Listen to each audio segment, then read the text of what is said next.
Hello student, digestion and absorption का lecture number 5 है।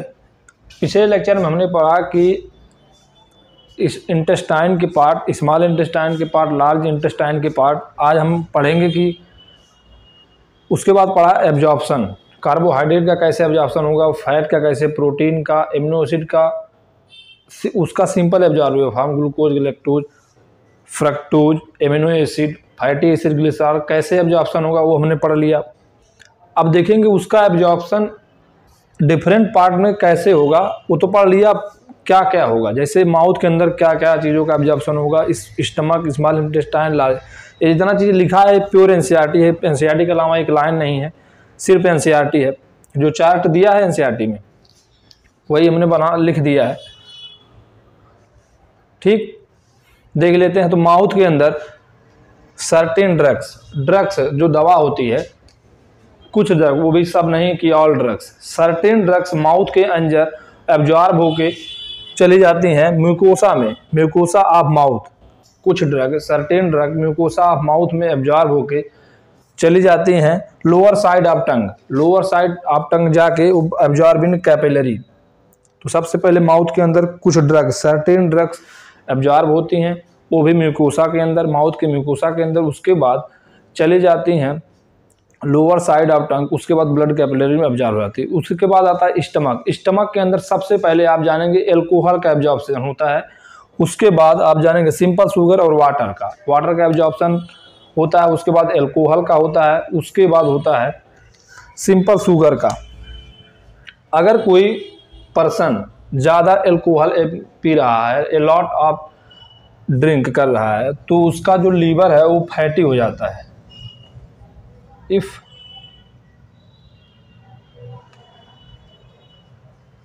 more alcohol takes a person, so fatty liver, वहां नहीं बता पाया था। सो फैटी लीवर जिसे कहते हैं लीवर सिरोसिस, लीवर सिरोसिस। तो माउथ के अंदर कुछ ड्रग्स होती हैं और स्टमक के अंदर एल्कोहल सबसे पहले याद रखेंगे, उसके बाद सिंपल शुगर, उसके बाद वाटर। अब आते हैं स्मॉल इंटेस्टाइन। स्मॉल इंटेस्टाइन के जो है प्रिंसिपल ऑर्गन ऑफ एब्जॉर्प्शन, मतलब मैक्सिमम या मेन या मुख्य एब्जॉर्प्शन इसी के अंदर देखा जाता है। वो भी ग्लूकोज हो, फ्रक्टोज हो, गैलेक्टोज हो, एमिनो एसिड हो, फैटी एसिड हो, ग्लिसरॉल हो।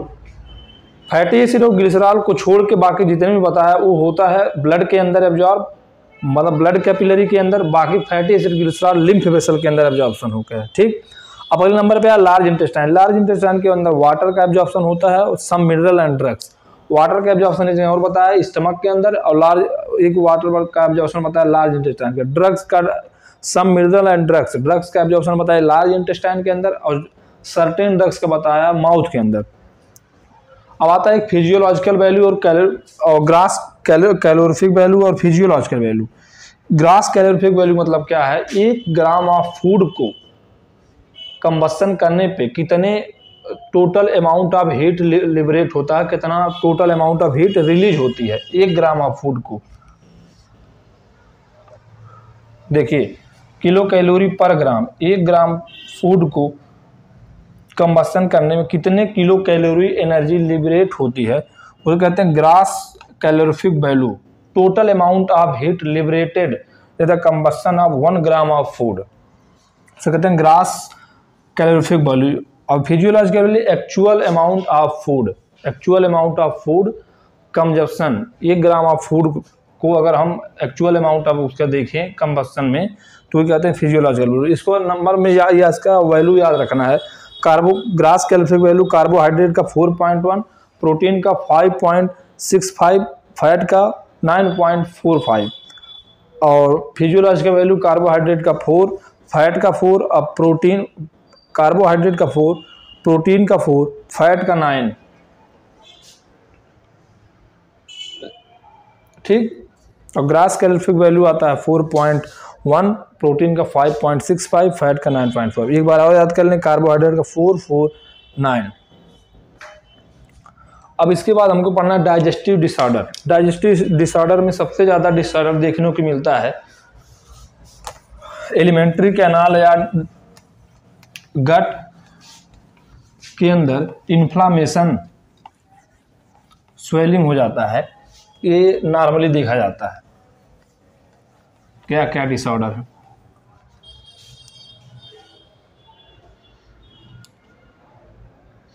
इन्फ्लामेशन ऑफ इंटेस्टाइनल ट्रैक, आंत में सूजन, हिंदी में देखें आंत में सूजन एक जनरली देखा जाता है डाइजेस्टिव डिसऑर्डर में, इंटेस्टाइनल इन्फ्लामेशन।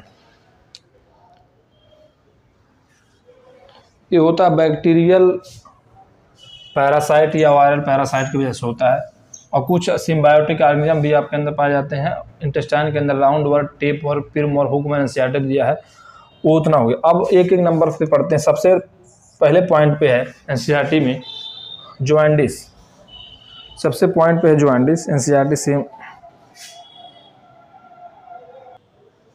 तो इतने डिजीज आपके एनसीईआरटी में दिया हो, jaundice, vomiting, diarrhoea, constipation, indigestion. Jaundice को हिंदी में कहते हैं पीलिया,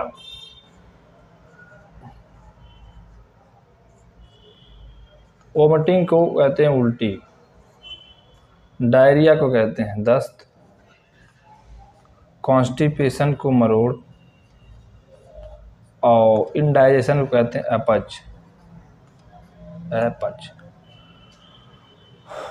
जॉन्डिस में क्या होता है, जो एनसीईआरटी में दिया है उसे पढ़ेंगे। इसके अंदर लीवर अफेक्ट हो जाता है, liver is affected.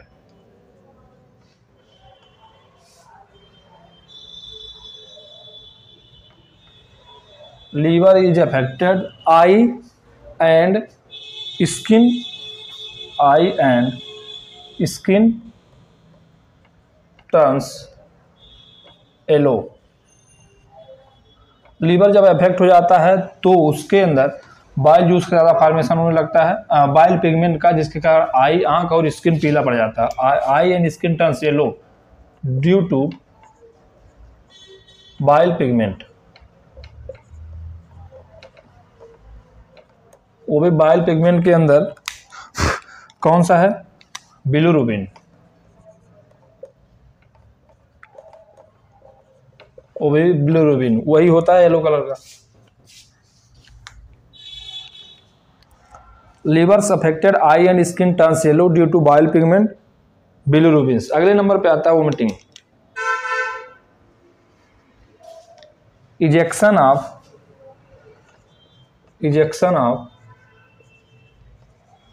Stomach content through mouth. Ejection of stomach content through mouth is called vomiting. ये एक रिफ्लेक्स एक्शन है, this is reflex action controlled by medulla, controlled by medulla.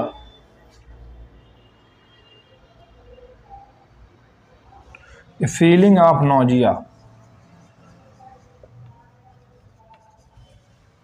Feeling of nausea.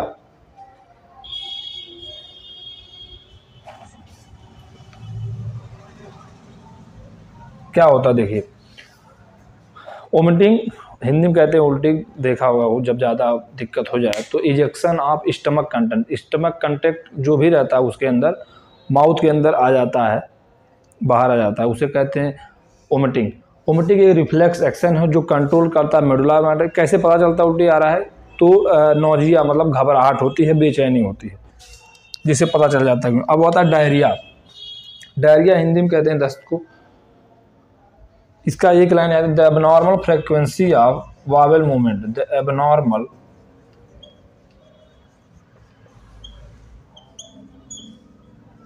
Frequency of bowel movement.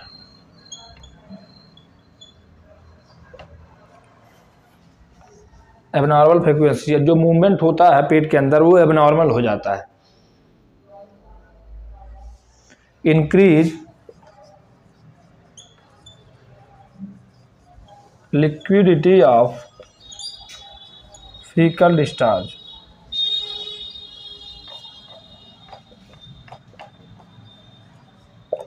Increase liquidity of faecal discharge, और dehydration हो जाता है। Abnormal frequency of bowel movement, increase liquidity of faecal discharge, और dehydration हो जाता है। Absorption of food reduce हो जाता है, reduces absorption of food.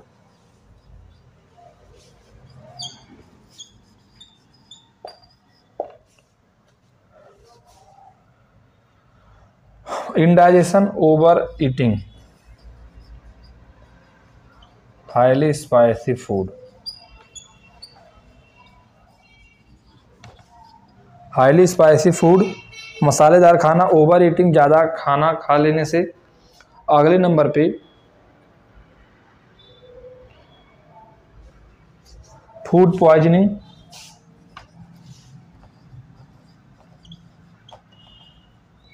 Over eating हो गया, highly spicy food, food poisoning, anxiety.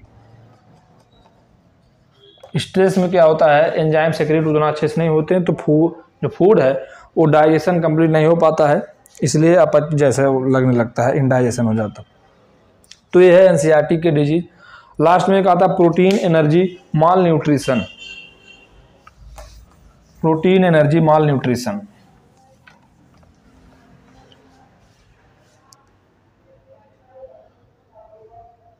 अच्छा, कॉन्स्टिपेशन तो छोड़ दिए, क्या पढ़ा दी भाई, मरोड़ किसे बता दी।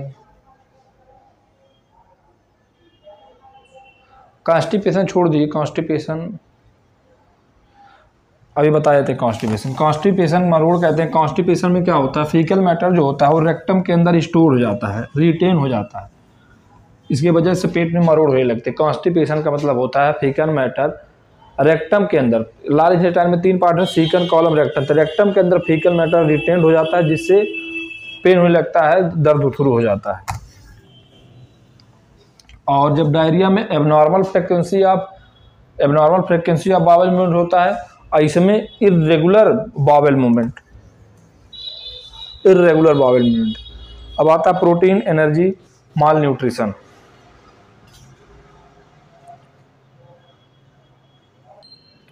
अब आता है प्रोटीन एनर्जी माल न्यूट्रिशन। एक ऐसा मुद्दा है, वाइड स्प्रेड मुद्दा है, मतलब विश्व के अंदर जितने भी अंडर डेवलप कंट्री हैं, अविकसित देश हैं, उनके वहाँ प्रोटीन एनर्जी और माल न्यूट्रिशन बहुत ज़्यादा देखा जाता है। जैसे बांग्लादेश हो गया, जहाँ पर सूखा पड़ जाए, ड्रॉट पड़ जाए, पॉलिटिकल टर्मोली, राजनीतिक घोटाला हो जाए, फ्लड आ जाए, और फेमाइन मतलब अकाल पड़ जाए, ड्राट पड़ जाए, तो वहाँ पे प्रोटीन एनर्जी माल न्यूट्रिशन देखा जाता है। जैसे साउथ ईस्ट एशिया और वेस्ट सेंट्रल अफ्रीका, वहाँ देखा गया है। और इसके वजह से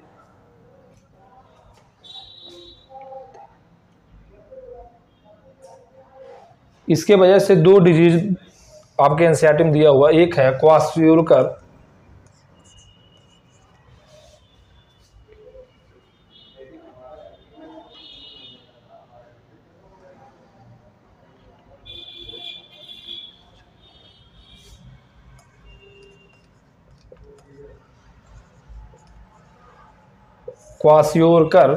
और एक आता है मैरास्मस।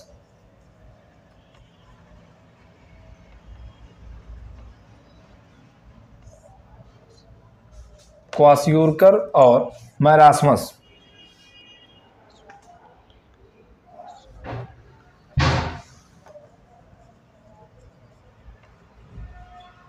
क्वाशियोरकर और मैरास्मस क्या है, क्या डिफरेंस इसमें है। क्वाशियोरकर का सबसे पहला शब्द के पकड़ेंगे, इसमें देखिए कैसे, केवल। अब केवल को इंग्लिश में कहते हैं ओनली प्रोटीन डिफिशियंसी।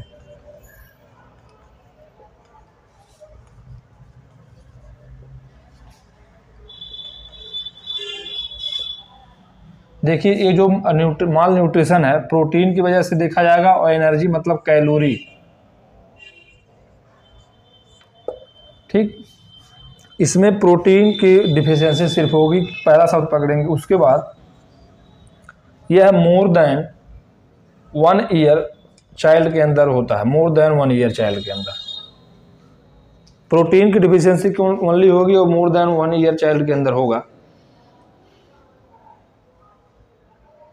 इसमें क्या होता है, replacement of mother milk, replacement of mother milk to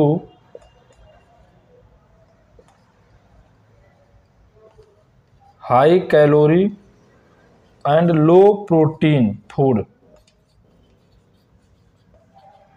high calorie and low protein.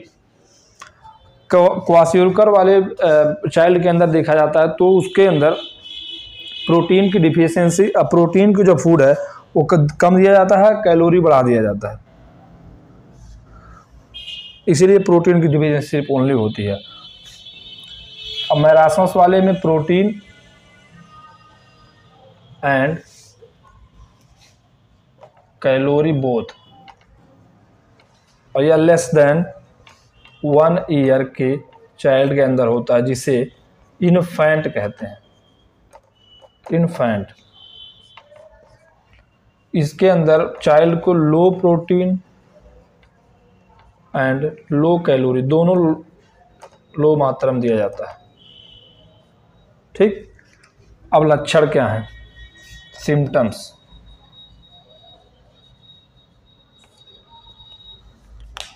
सबसे पहला सिम्टम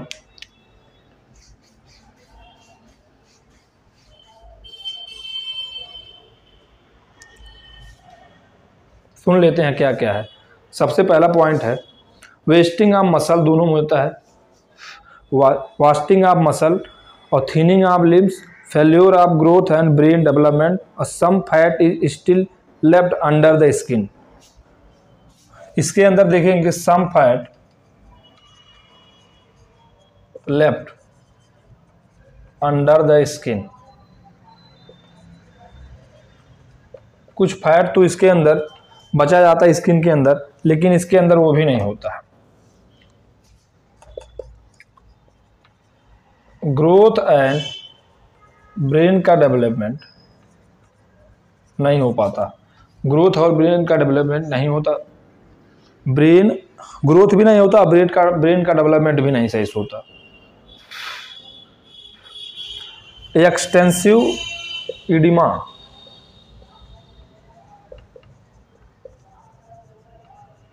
एक्सटेंसिव इडिमा, जबकि ऐसा इसमें कुछ है। एक्सटेंसिव इडिमा मतलब होता है पेनलेस स्वेलिंग, शरीर फूल जाता है, और क्वाशियोरकर वाले में देखा जाता है, जबकि मैरासमस वाले में ऐसा कुछ नहीं देखा जाता। हाथ पतले हो जाते हैं, थिनिंग ऑफ स्लिम्स हो जाते हैं, वेस्टिंग ऑफ मसल झुर्रीदार रिंकल्ड होने लगती है मसल्स, और ब्रेन का डेवलपमेंट नहीं सही हो पाता। ये है पूरा आपका डाइजेशन। उसके बाद हम छोड़ेंगे ब्रीथिंग एंड गैसेस एक्सचेंज।